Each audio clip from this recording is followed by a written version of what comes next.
Tomorrow is Judgment Day for the Philadelphia 76ers. Hello everyone and welcome to Let's Talk Raptors. I'm your host SIXERS, my channel where you get reviews, analysis, predictions, and hot takes on all things Raptors as well as some NBA. And in this video you will get a little bit of everything today because the Raptors are going to be playing the Philadelphia 76ers in round 1 of the Eastern Conference playoffs tomorrow at 6 p.m. Eastern. So without further ado, let's talk the Raptors versus 76ers series. So in this video, I'm going to talk about, first of all, things that are pissing me off around this series. Then I'm going to talk about the advantages, possible advantages that the Raptors have, and a little bit of, risks that the Raptors might face in this series. And the third thing I'm going to talk about is basically the Raptors' keys that they would have to basically make sure that it happens, possibly for us to be able to win this series comfortably. And then a hot-ass prediction at the end of it. So basically, one thing that's really pissing me off about this series is everybody is just talking about the Philadelphia 76ers. I get it, they're an American team, American media should be talking about, but it's like the Raptors are being just broomed under the carpet. Like, dude, we're a contending team. We're a good team.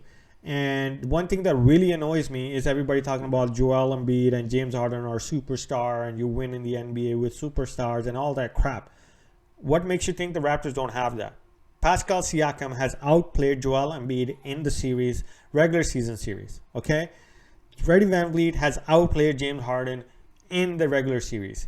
Both of them are all-star players. Both of them should be considered superstars. Even if you don't consider them, the Canadian fan base does consider them superstars. And that's not just because they're a Canadian team. It's because they play like superstars. So it's really annoying for people to constantly be, considering the Raptors as, just dismissing them and dismissing their players. It's just very annoying as a fan to see that, especially when we've earned everything that we've gotten. We hadn't made a shitty trade, try to get superstars out of it like Philadelphia did, or we haven't had guys that have teamed up in order to try to get the championship. None of that crap. We have earned everything. We worked our way through the drafts. We worked our way through developing younger guys by giving up our older guys. And basically, we are here because we worked our way to getting to that point. So it hasn't been like, Pascal called up freaking Jamal Murray and be like, hey, guy, yo, come, let's play. None of that shit. Or we worked our way. Our guys have developed through our system. And we deserve a lot more credit. I can, as a person who, even if it wasn't just the Raptors, I would trust a team who has had development through their reigns. I would trust those players over superstars, that are just put together. So that's one thing that's really pissing me off, and everybody needs to stop with that bull crap and give the Raptors the due that they deserve. And if you don't, I love the fact that we're considered underdogs, because underdogs are a much more entertaining story at the end of the day, and the Raptors are going to prove everybody that you don't bet against them anymore. So that's the first thing. Now, to the advantages. In this series, there are a few advantages that the Raptors have over the Philadelphia 76ers. Number one is Matisse Thybulle would not be playing when the Raptors are, when Philadelphia is playing against us in Toronto. And that is an advantage because Philadelphia relies very heavily on Matisse Thybulle for one-on-one defense. So that kind of puts a chink in their armor on the defensive side. They still have Joel Embiid underneath the basket, but they don't really have any other better, defensive players. Kind of like, Tobias Harris is not a great defender. James Harden is not a great defender. Tyrese Maxey's Korkmaz, nah.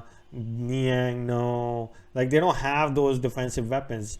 And losing Matisse Thybulle just opens up the floor for Pascal, because he can, he won't be able to defend them one-on-one, which is like they're going to do when, when we're playing in Philadelphia. So that's one advantage I see. The second advantage I see, guys, is that the Raptors have a psychological hold on the Philadelphia 76ers. It started in 2019 with the Raptors making that shot. And ever since then, the Raptors are just not scared of Philadelphia 76ers, where it seems like the 76ers always think that the Raptors are going to beat their ass somehow.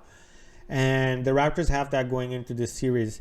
And the Raptors are, for example, like the Raptors won the 3-1 series in the regular season. So they have that psychological effect that, hey, We're capable of beating these guys. Whereas on the other side, Philadelphia is like, damn it, man, we've lost like, 3 out of 4 against these guys. So we're gonna have to push even harder. And when you push even harder, you go away from your regular schemes and things like that, and you end up making mistakes that you shouldn't be making, especially in the playoffs, because there's more onus, more pressure, more lights on you, so there's more chances of you screwing up, and that might happen. So that's an advantage that the Raptors have, whereas the Raptors just need to play what they've been playing against Philadelphia regularly, just step it up one more step without really doing anything too different. The third advantage, guys, I see the Raptors having is that the Raptors are a team that has more chemistry, more understanding with each other, and everybody has a role, whereas Philadelphia does not. And that contributes to, players wanting to play with each other, understanding that, possibly even if we're down 20, we know that we have the guys, you believe in each other, you pump each other up. Whereas Philadelphia doesn't really have that. They brought James Harden in the middle of the season. They went on a great run, and then it went downhill after that. Tobias Harris hasn't really figured out where he fits into the roster. Matisse Thybulle being out, they will probably lose that defensive chemistry. Whereas the Raptors are just playing, they've been playing together. They love playing with each other. They pump each other off, win or lose, down by 20 points. The Raptors play together very well. Yes, they have been impacted by injuries, like I said in my last game. And against teams like Phoenix and Sun, Phoenix or Milwaukee, that might be an issue. That might be a disadvantage that the Raptors haven't had enough time together. But I think against Philadelphia, I think the Raptors have had enough time together to be able to beat a team like Philadelphia, who hasn't had enough time together. So that's the third advantage that I see that the Raptors having. Now, the disadvantage I see, and I only see one, and that is our center position. The Raptors have done a very, very good job in defending Joel Embiid, but he still put up about 26, 27 points. And it seems like that might become an issue later on, especially because Joel Embiid tends to get a lot of calls. I know playoffs, they don't call as much, but still, those 10 free throws, extra points that he might not be getting, that might allow him to feel a little bit free. So that's a disadvantage, and especially on the defensive end, because if he's getting to the, if he's blocking us, he's not letting us get to the rim, this and that, it affects our guys, getting to the paint, getting the buckets, and plays a psychological role on the defense, on our offense. And that's the only disadvantage I see, is that, he's a 7-footer. He's, I think, 300 pounds, playing like a monster, and the Raptors don't have that big body to bang with him. And if he decides to get his butt into the paint and just bang with our guys, whether it's 2 guys, 3 guys, the defensive schemes that Nick Nurse throws at him, it's going to tire our guys out, and that's going to affect our defense as well as our offense. So that's the only disadvantage I see. And one unknown I would say I see that might become a disadvantage for the Raptors is maybe James Harden is playing, possum. Maybe he's just going to come out firing like a crazy maniac and eventually, beat our ass. But I don't see that happening. There's a possibility of it. I don't believe it'll happen, especially given James Harden's history, given his mentality, given his demeanor, the type of guy he is. I don't see that being a possibility. Now, the key thing that the Raptors need to do in order to win this series, number one, is Nick Nurse needs to continue to out-coach the hell out of Doc Rivers, because he's done an amazing job in order to defend Joel Embiid. You can see it. For example, where Joel Embiid is under the bucket, there's one guy defending him. Then his back is to the basket. There's 2 defenders near Joel Embiid, in addition to the guy who's defending Joel Embiid one-on-one. And they're watching Joel Embiid move either to the right or the left. And, as soon as, for example, Joel Embiid moves to the right, one guy comes in and blocks him off from that side to make sure he's not able to get his shot off. Now, once Joel sees that guy come in, of course, as a human being, he's going to turn to the left. And the Raptors have come up with the scheme where the guy who came in to help the main defender goes back as Joel Embiid turns, and the guy who's waiting, the third guy, comes in and defends Joel and makes sure this side gets shut off. So by that time, a lot of time is off the clock, and Joel has to do something out of his regular muscle memory. And the Raptors have done a good job, and that has to do with Nick Nurse's coaching schemes. And I think also Nick Nurse is the type of coach that thinks out of the box, whereas Doc Rivers is a coach who likes to stay standard and just do everything that you would do regularly, believe in his guy, blah blah blah. Whereas you see Nick Nurse throwing box and 1, 3-2 zones, 2-3 zones, full court press, half court press, zones that are far beyond the 3-point line, everything. And that's something that Nick Nurse needs to continue to do. And I think that would help the Raptors go very, very deep. Pretty much help them beat the hell out of the Philadelphia 76ers. The second key for the Raptors is for Pascal Siakam and Freddie VanVleet to continue to play the way they've been playing. They don't have to play at a superstar level, but I think they need to just let me put it another way. So basically, the Raptors have to be able to match each and every person on the Sixers. And by that I mean, for example, if Joel scores 30, Pascal needs to be close to him.